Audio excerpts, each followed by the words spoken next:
Friends, आज हम पढ़ने वाले हैं द 100 ड्रेसेस का part second. Part first already हम लोग पढ़ चुके हैं। अगर आपने नहीं पढ़ा है तो सबसे पहले मैं रिकमेंड करूंगी कि आप पहले पार्ट फर्स्ट देखें, तभी पार्ट सेकेंड समझ आएगा। पार्ट फर्स्ट में आपने देखा था वांडा जो थी उसका सभी मजाक उड़ाते थे, वो अच्छी भी नहीं दिखती थी और उसका नाम भी अजीब था। वो पोलैंड से आई थी, पोलिश कल्चर से थी। वो पार्ट फर्स्ट में स्टोरी के लास्ट में एक कंपटीशन हुआ था जिसमें वांडा विनर थी, वो जीत गई थी। फ्रेंड्स, वो ड्राइंग कांस्टेंट तो जीत गई थी बट वो मेडल नहीं कलेक्ट कर पाई थी क्योंकि वो 1-2 दिन से स्कूल नहीं आई थी, इसलिए वो अपना मेडल नहीं ले पाई थी। और इधर क्लास के बाकी स्टूडेंट्स काफ़ी शोर मचा रहे थे, सीटी बजा रहे थे, ताली थपथपा रहे थे क्योंकि वांडा जो है कंपटीशन जीत चुकी थी और उसके सारे ड्रेस जो भी 100 ड्रेसेस उसने बनाए थे वो सभी एक लाइन से स्कूल में टंगे हुए थे। फ्रेंड्स, अब आगे की स्टोरी हम पढ़ेंगे। सारे बच्चे शोर मचा रहे होते हैं, तभी प्रिंसिपल ऑफिस से मॉनिटर एक लेटर लेकर आता है और मिस मेसन को वो लेटर देता है। मिस मेसन जो होती है वो उस लेटर को पढ़ती हैं 3 से 4 बार, यानी कि वो बार बार पढ़ती हैं केयरफुली। 3-4 बार जब पढ़ लेती हैं और फिर ताली बजाती हैं। ताली बजाकर वो सभी स्टूडेंट को साइलेंट करती हैं कि सभी स्टूडेंट्स जो हैं वो शांत बैठ जाएं अपने अपने सीट पर जाकर। सभी स्टूडेंट शांत हो जाते हैं, बिल्कुल भी शोरगुल नहीं था उस टाइम। तब वो जो टीचर हैं मिस मेसन, वो कहती हैं मुझे जो है वांडा के फादर का लेटर मिला है और लेटर में क्या लिखा है मैं तुम लोग को बताना चाहती हूँ। फिर मिस मेसन कुछ पल के लिए साइलेंट हो जाती हैं और उनका जो ग्लास रखा होता है वहाँ पर उसको वो एडजस्ट करती हैं, थोड़ा सा हटाकर साइड में रखती हैं, यानी कि थोड़ा सा मूव करती हैं। और ये देखकर सभी स्टूडेंट्स समझ जाते हैं कि वांडा के फादर ने ज़रूर ही कुछ इम्पोर्टेंट लिखा होगा, काफ़ी कुछ सीरियस होगा, इसलिए हमारी टीचर इतनी सीरियस यानी कि साइलेंट है। फिर मिस मेसन कहती हैं कि सभी स्टूडेंट्स केयरफुली इस लेटर को सुने। उस लेटर में कुछ इस तरह से लिखा होता है।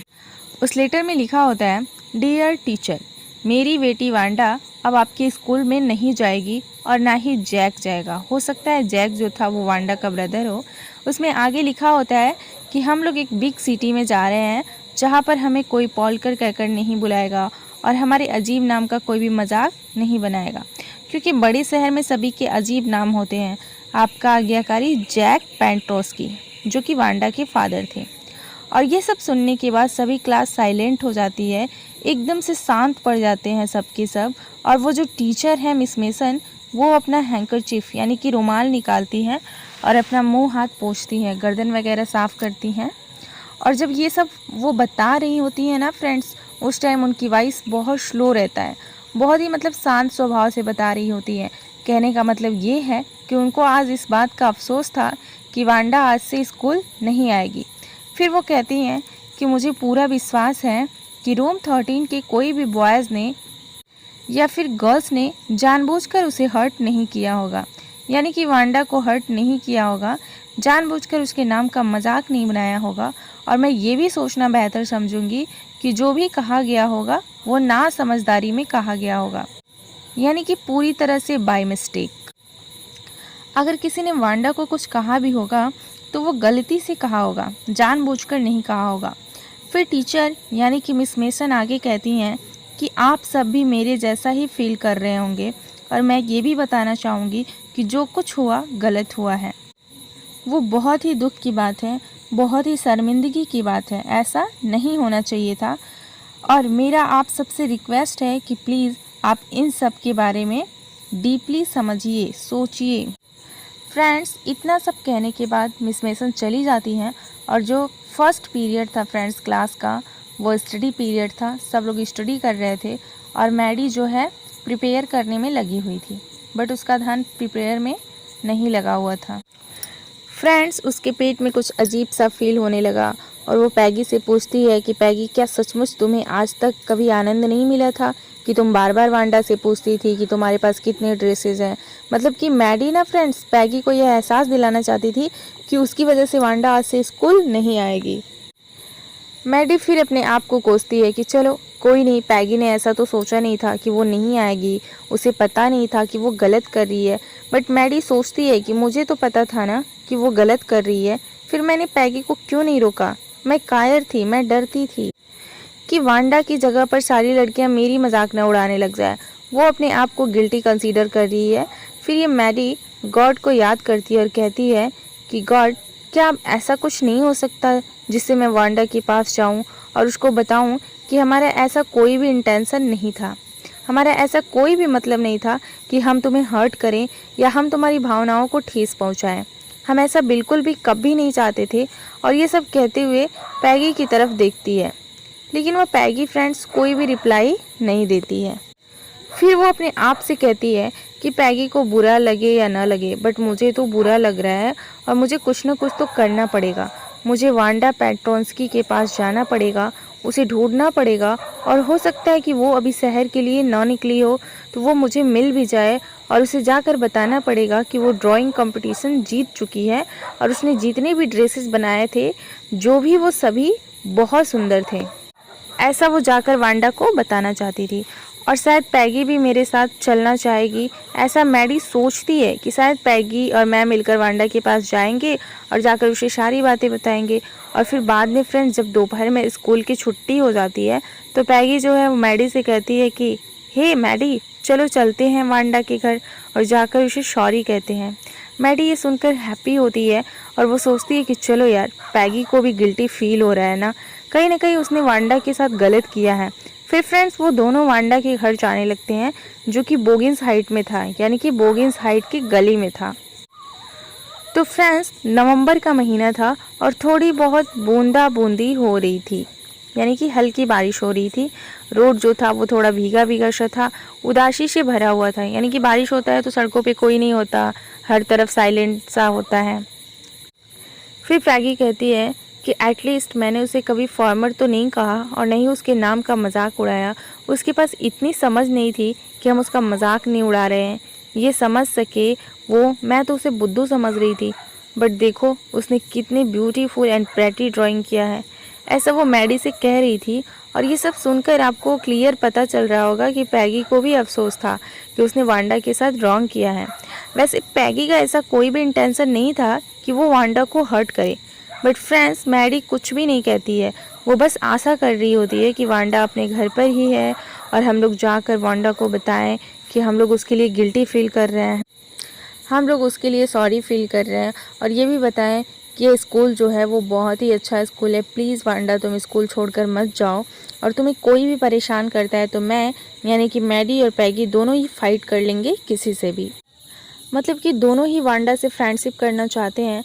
फिर फ्रेंड्स वो दोनों ही जल्दी जल्दी वांडा के घर जाने लगते हैं और आशा करते हैं कि अंधेरा होने से पहले वो हिल के टॉप तक पहुंच जाए।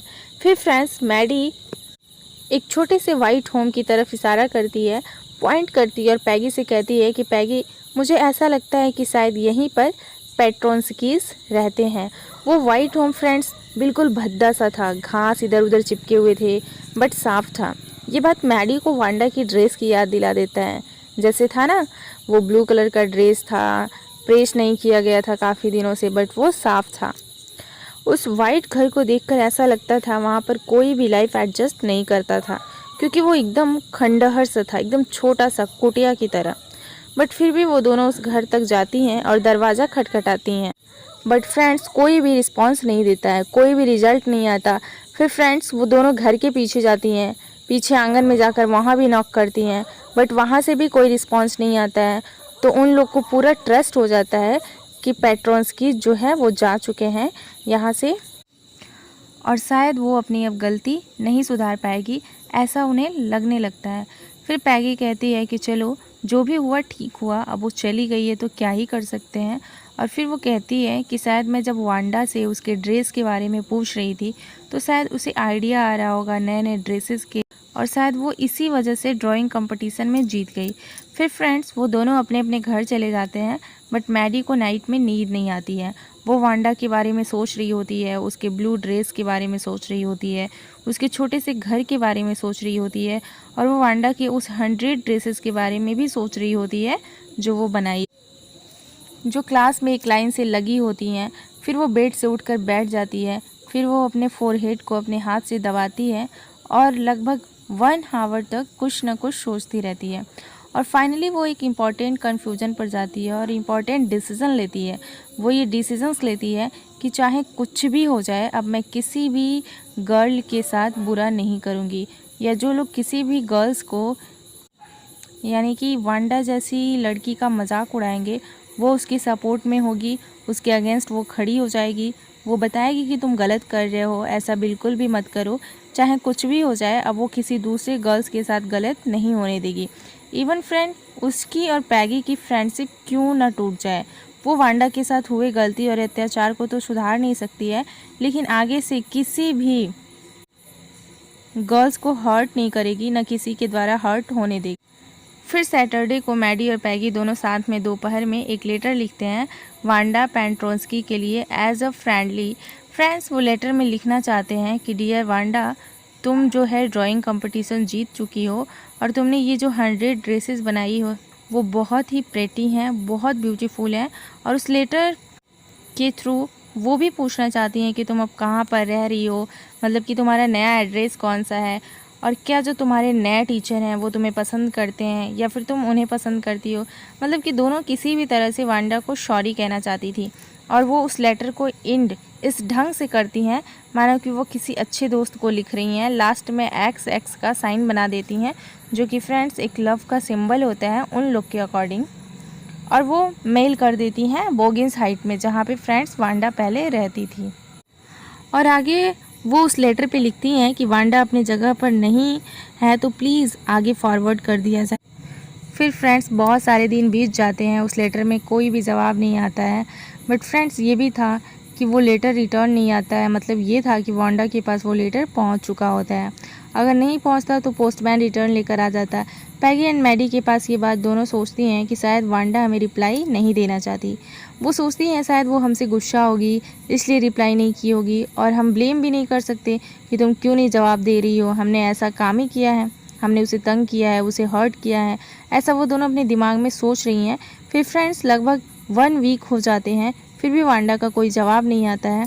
पैगी जो है धीरे धीरे वांडा को भूलने लगती है, वो जो कुछ भी हुआ था वो सब भूलने लगती है, और मैगी भी अब धीरे धीरे नाइट में अच्छी नींद में सोने लगती है।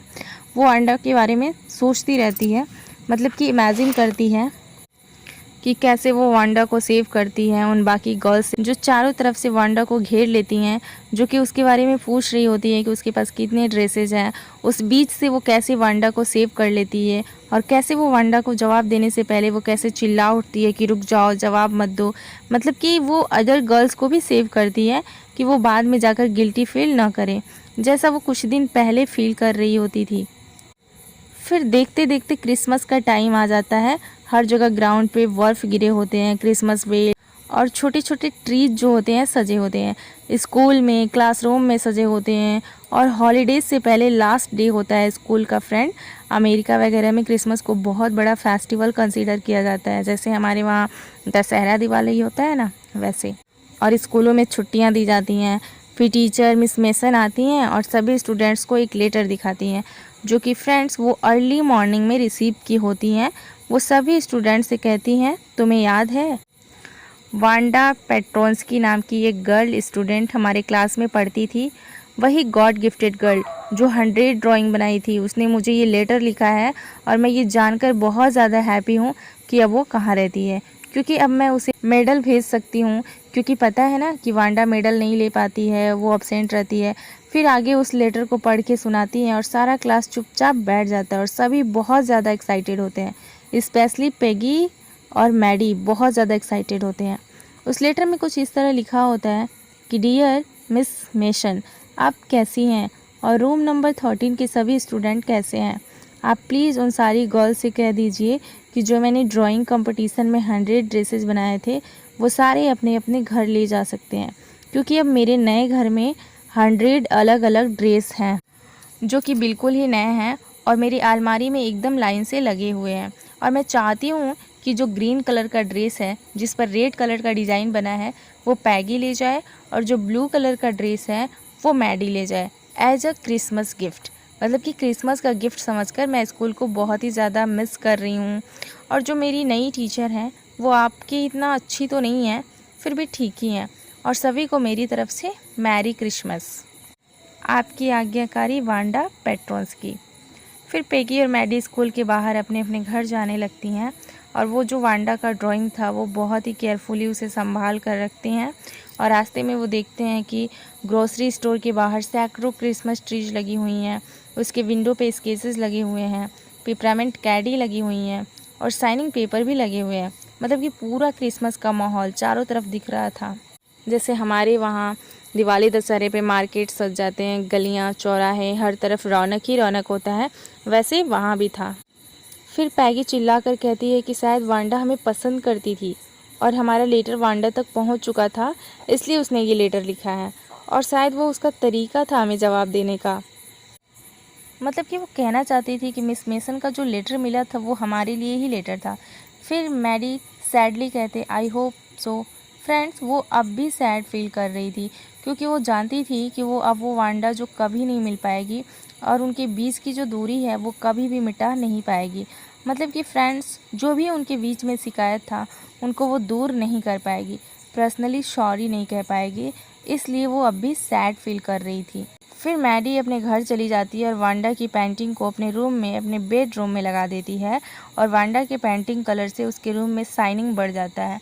फिर मैडी अपने बेड पर बैठ जाती है और उस ड्राइंग को बहुत ही ध्यान से देखने लगती है और फिर सोचती है कि मैंने वांडा को कुछ नहीं कहा, फिर भी मैं पैगी के साथ थी जब पैगी वांडा को कुछ बोल रही थी। लेकिन वो सोचती है कि वांडा कितनी अच्छी लड़की है ना, उसने हमारे लिए क्या किया, ऐसा वो सोचती है। वांडा ने जो ड्रेस बनाई थी वो इतना चमकीली थी कि कभी भी मैडी की नज़र उसके फेस पर नहीं गई थी जो वांडा ने बनाई थी, वो बस ड्रेस को ही देखती थी, उसकी नज़र कभी फेस या हेड पर गई ही नहीं। फिर मैडी जब अचानक से उस पेंटिंग को बहुत ही ध्यान से देख रही होती है और अचानक से उसका ध्यान फेस की ओर जाता है तो वो रियलाइज़ करती है कि वो तो उसकी ही पिक्चर थी जो मैडी की तरह दिख रही थी। फिर वो दौड़कर पैगी के पास जाती है और पैगी से कहती है कि मुझे तुम अपना पिक्चर देखने दो जो वांडा ने गिफ्ट दिया है। पैगी पूछती है क्या हुआ, कोई प्रॉब्लम है क्या? फिर मैडी कहती है कि ये सब छोड़ो, अभी तुम मुझे जल्दी से दिखाओ कि पिक्चर कहाँ है। फिर वो पिक्चर पैगी के बेड पर उल्टी करके रखा होता है तो वो मैडी उसे धीरे से उठाती है और देखती है और कहती है ये देख, इसमें तेरा पिक्चर बना हुआ है। पैगी कहती है हाँ यार, इसमें तो मेरा ही पिक्चर बना हुआ है, ये तो मेरे जैसा हूबहू दिख रहा है।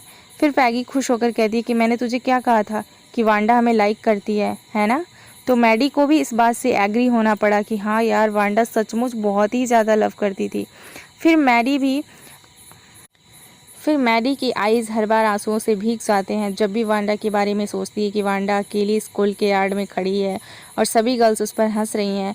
जब वो थोड़ा सा आगे मूव कर जाती है यह कहकर कि उसके पास 100 ड्रेसेस हैं मेरी अलमारी में लाइन से लगे हुए हैं, तो सभी गर्ल्स उस पर हंसती हैं, मजाक बनाती हैं। ये सब सोच कर मैडी सैड हो जाती है और यहीं पर इस चैप्टर का पार्ट 2 भी द एंड हो जाता है।